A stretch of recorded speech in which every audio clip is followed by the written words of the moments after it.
Hi there, welcome to Life and Faith from the Centre for Public Christianity. I'm Justine Toe. And I'm Simon Smart. Now, Australian scholar Toby Miller says that we inhabit a worldwide crisis of belonging, a population crisis of who, what, when and where. More people feel as though they do not belong, more people are applying to belong, and more people are not counted as belonging. So we live in a world where people are on the move all the time, whether from situations, they're fleeing from situations of conflict or maybe persecution and discrimination from their governments. And the refugee debate has been particularly raging in Australia over the last couple of years. I'm sure we all remember when John Howard won the 2004 election by saying, "We will decide who comes into this country and the circumstances in which they come."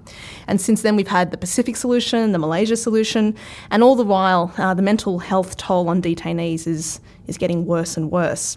The picture is pretty grim, but there are some bright spots. The work of many faith-based organisations that seek to care for asylum seekers. Now today I'm really pleased to have Erin Wilson in the studio. She's the director of the University of Groningen's Centre for Religion, Conflict and the Public Domain. And before she took up this posting in the Netherlands, her research looked at the role that faith-based organisations played in caring for refugees, and that's what you're here to tell us about. Welcome to the program, Erin. Thanks for having me. Can you give us a snapshot of what sorts of services these faith-based organisations provide to refugees? Yeah, sure. Faith-based organisations provide a variety of services. So it can be anything from assistance with rent, food vouchers, assistance with finding health services, right up to providing legal services, also lobbying the government on policy issues. It's very varied. Also providing them with language classes or access to social services of various different types. Do they have access to refugees before they're even in a position to look for health services? Like when they first arrive, are they just then kind of swallowed up by the government people, or is it just are the faith-based organisations on the ground and helping in those early stages as well? In terms of people who arrive on the ground with their refugee status already recognised, they already have access to a wide range of social services. They get a lot of support from the government for settling into the country, and they get put in touch with various different social service providers in the area that they've been placed in. In other instances, migrants and refugees will seek out faith communities and they become connected to faith-based organisations through that. In the instance of asylum seekers, the asylum seekers are, depending on how they arrive in the country, if they arrive by plane, they're generally put in community housing and they're put in touch with social service providers, which are often faith-based organisations. If they arrive by boat, then they're placed in detention, and then the faith-based organisations will access the detention centres and visit them on a regular basis, provide them with phone cards so that they can call friends and family. Just having someone to sit and chat with is a big thing for people who are in these detention centres, because they often have no idea how long they're going to be there for.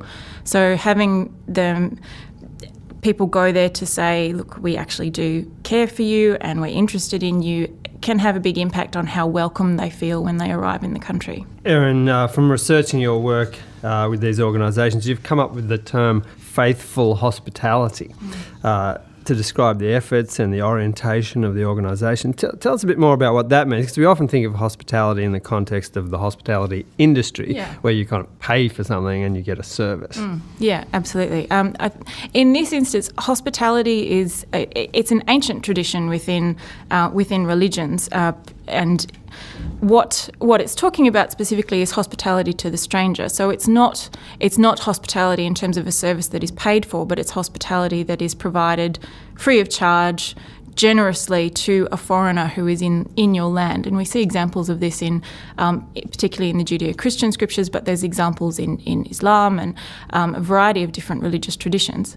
And the idea is that the foreigner is vulnerable and they need assistance where they arrive. And the term faithful hospitality, instead, there are a variety of different terms that get used, like biblical hospitality or faith-based hospitality. I prefer the term faithful hospitality because I think it's important to make a distinction between organisations that provide services purely because they have the resources to do it, and organisations who provide this service because they believe it is what they are called to do as a result of their faith convictions. It's very much part of who they are. Yeah. So it motivates what they do and so on. And as you say, it's a gift to people. Yeah, absolutely. We've had Luke Bretherton in the studio, and I know you've read his work as well. He says that hospitality lies at the heart of the Christian faith, and you've already noted that biblical tradition of caring for strangers and exiles and widows and orphans, so that the vulnerable people among you, but also the foreigners who are with you as well. So, but you've also done some thinking about how hospitality, if it lies at the Christian faith, it's also to do with, God's relationship with humans as well. Are we welcomed by God? Absolutely, and I think that is one of the big challenges for religious organisations, but particularly for Christian organisations in the refugee and asylum seeker debate, is that what God's hospitality means is that everybody is welcomed. The gift of grace is there for all who want it, all who choose to accept it. As God's representatives in the world, I think the Christian churches need to be participating in this provision of hospitality to those who are vulnerable, and to ensure that it is made available to all of those who seek it. Obviously, when it gets into policy and how that is enacted in practical circumstances, there are restrictions that have to be placed on that. But the ethic of grace and the ethic of hospitality to the stranger should always lie at the heart of services of hospitality. I wanted to just ask you about that because sometimes people are wary of faith-based organisations getting in on this sort of work because the fear is that they'll be proselytising people who are already vulnerable. That's a reasonable fear, isn't it? Yeah, absolutely. The interviews that I did with workers in faith-based organisations was that they were very conscious of this, and they tended not to talk openly about their own faith. I interviewed a sister from the Brigidine Asylum Seeker Project, which is associated with the Brigidine nuns in Melbourne, and she would go and visit asylum seekers in detention centres. She wouldn't tell them that she was a nun. She'd just go and visit, and the only way that it would come up would be if someone said to her, "Would you pray about this for me?" And she would then say, "Well, yes, I can do that, and I know some other people who are praying kind of people, and I'll ask them to pray for you too." So because they're conscious that there is a power imbalance in the relationship, and they don't want to be seen to be using that for any sorts of conversion or anything like that. Yeah, and so you can imagine people thinking, oh, this is kind of a sinister thing. There's sort of the motivation for it is questionable. But what you're describing is people who see this as a kind of core of a motivating part of their faith in order to do good in and of itself, the value of that, rather than some other goal, which is to sort of bring people into your club. Yeah. I don't even know that it's doing good for the sake of doing good. I think for them, they are incredibly passionate about the dignity of every human being. And that's why they do this, because they want to see that these people that their dignity is recognised, that their rights are recognised, and that we acknowledge their humanity and not treat them like an other, like an object that is foreign, that should be excluded, but that they are welcome and that they should be made to feel part of the community. It's one of the positive aspects of faith-based organisations being involved in this area is that a lot of asylum seekers and refugees are religious themselves. They're not necessarily Christian. A lot of asylum seekers and refugees in Australia are Muslim, some of them are Hindu, some are Buddhist. What happens, though, is that there is this shared sense of belief in something. There is a shared sense of religion and of spirituality, and that provides a connection with these faith-based organisations that often doesn't exist with people from secular organisations. So that's a really important part of why faith-based organisations are and should be involved in the provision of services in this area. So people can feel like there's some connection with the person that's offering this help, whereas in certain situations they might feel quite foreign, more and more foreign than perhaps they're already feeling. Yeah, because they have this sort of shared sense of their shared values and shared worldviews in some sense. They're able to say things like, "Would you pray for me about this?" Whereas saying that to someone from a secular organisation, they wouldn't necessarily get the same response. The relationship is sort of impeded in that sense, yeah.